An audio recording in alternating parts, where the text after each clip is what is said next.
સુરત મહાનગરપાલિકાની સ્થાનિક સ્વરાજની ચૂંટણી પૂર્વે શહેરના રત્ન કલાકારોમાં ભારે નારાજગી જોવા મળી રહી છે।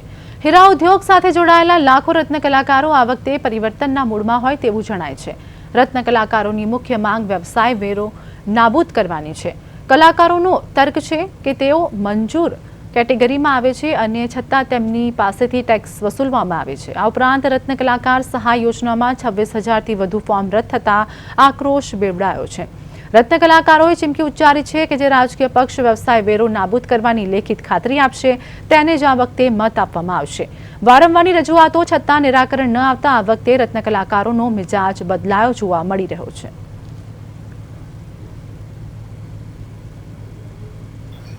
ગુજરાતભરમાં જે રીતે સ્થાનિક ચૂંટણીમાં માહોલ જામતો જાય છે અને તેવામાં સુરતમાં જે પ્રકારનો માહોલ એટલે કે અલગ અલગ પક્ષો અને ખાસ કરીને ત્રિપાંખીયો જંગ હોય તેવા દ્રશ્યો છે તે જોવા મળી રહ્યા છે। ત્યારે રત્ન કલાકાર એટલે કે 3 વર્ષથી જે મંદીના ભરડામાં ટેવાયો છે ત્યારે રત્ન કલાકારો કેવા મૂડમાં રહેશે કે ક્યાં જશે એટલે તેના તરફ જાણીશું। અને ખાસ કરીને જે પ્રકારે સ્થાનિક સ્વરાજની ચૂંટણી છે અને તેવામાં હવે જે રીતે રત્ન કલાકારોની વાત કરીએ તો રત્ન કલાકારોના કેવા મૂડમાં છે, કારણ કે જે રીતે મંદીથી માર સહન કરતા હતા હવે સ્થાનિક સ્વરાજની ચૂંટણી કઈ તરફ જશે।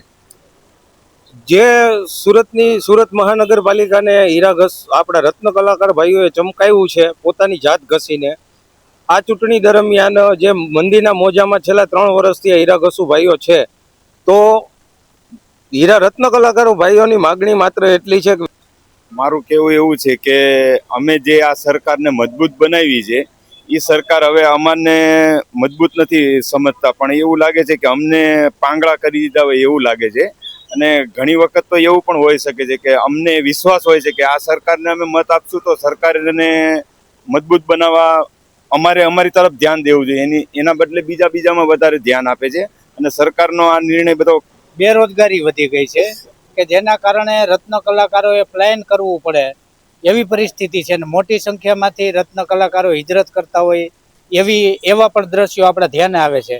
ત્યારે આજે સ્થાનિક સ્વરાજ્યની ચૂંટણી છે તેમાં જે અમારા મુખ્ય મુદ્દાઓ છે તે વ્યવસાય વેરો નાબૂદ કરવાનો તો છે જ, પણ 26,000 ફોર્મ રત્ન કલાકારોના નામંજૂર કરવામાં આવ્યા છે શિક્ષણ સહાયના। એટલે એ શિક્ષણ સહાયના જે સુરત મહાનગરપાલિકાની સાથે સુરતના વિકાસમાં સૌથી મોટો ફાળો રત્ન કલાકારનો।